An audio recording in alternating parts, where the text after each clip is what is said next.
clients come to me because they have trouble performing well in those high stakes, high stress situations.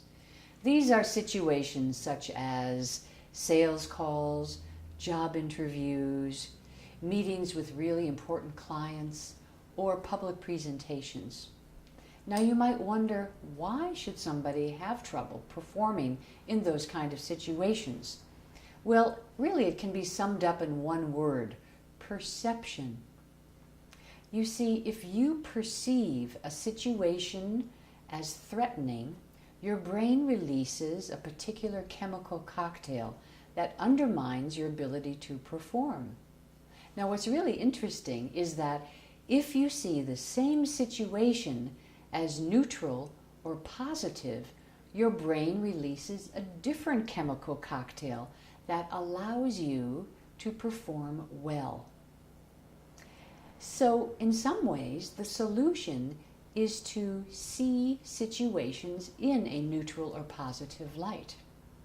But the thing is, we're always creating stories, and often those stories are negative.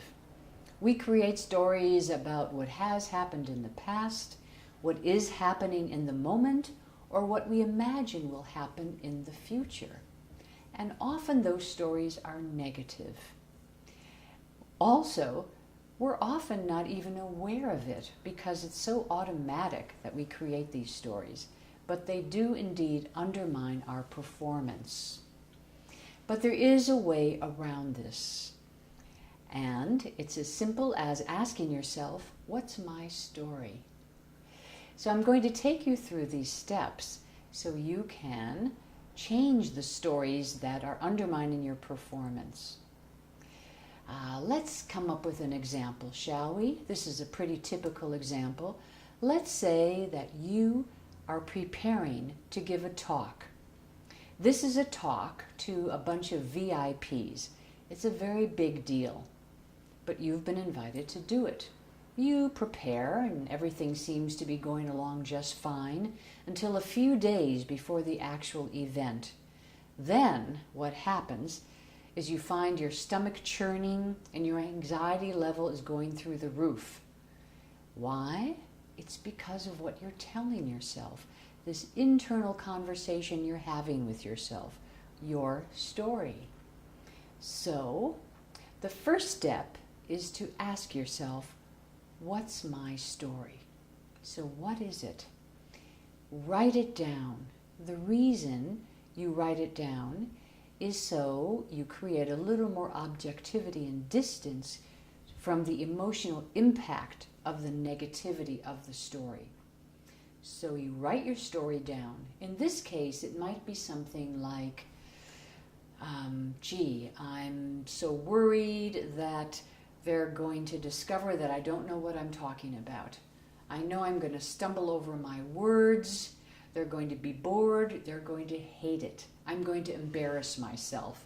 And we could go on and on and on, right? If you've been in a situation like this, then you know that the story you create can be quite creative.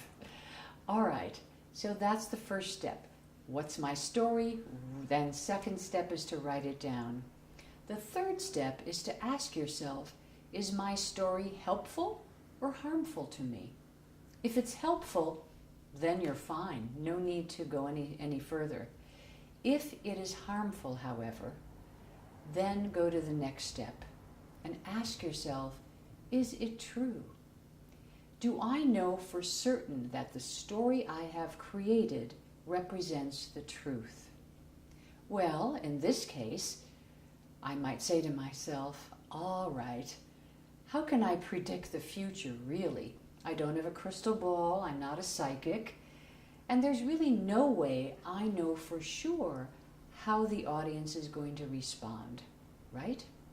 Okay, so I insert an element of doubt which shakes the belief that I have in my story. And then the next step is to ask, are there alternative ways of looking at this? Might I come up with an alternative perspective? Well, all right, I've already convinced myself that I really can't predict the future, So how else might I look at this situation? Well, for one thing, I was invited to give this talk, so somebody had faith in me that I knew what I was talking about. Secondly, I am an authority on this topic. I've written about it, and I've given this talk several times before. So why am I so anxious? You see, already I've been able to reduce my anxiety and increase my level of energy and focus. The last step is to see if there's a plan of action that I can take.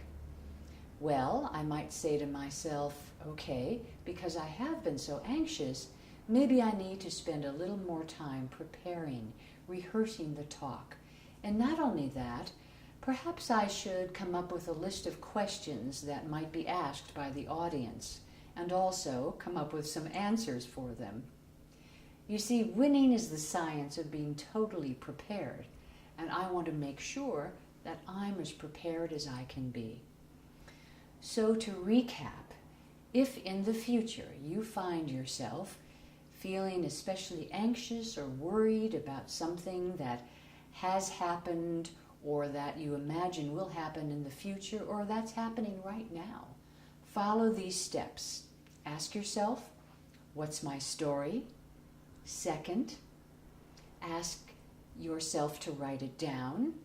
Third, ask yourself, is my story harmful or helpful to me? Fourth, ask, is it true?